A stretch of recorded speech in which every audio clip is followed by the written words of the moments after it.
How to fix no sound issue on iPhone. Hi guys, welcome back to this YouTube channel.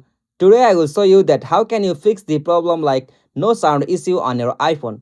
So let's get started.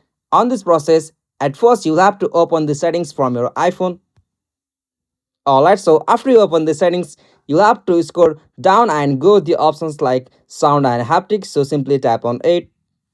And now from the sound and haptic section, you'll have to set the ringtone and alert volume to its maximum level. So after you done this, you'll have to just turn on this option change with button. So on the another section, text tone, you'll have to turn on this text tone to not default.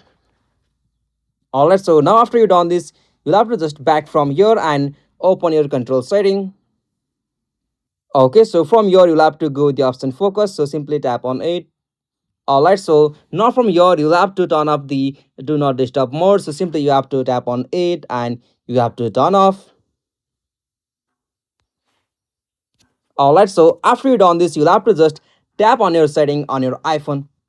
Okay, so now from the setting you'll have to go the option general. Alright, so now from the section general you'll have to swipe down at the bottom and go the options like transfer or reset iPhone. Okay, so from here you'll have to tap on the reset option. Alright, so now from here you'll have to go the option reset all settings. So after you tap on the reset all setting and confirm with your iPhone passcode, you'll be able to fix the problem like no sound issue on your iPhone. So this is the easiest and simplest method. Hope you found this video helpful to you, and please don't forget to subscribe our YouTube channel for more quick and short tutorial like this. Thank you for watching this video. Have a nice day.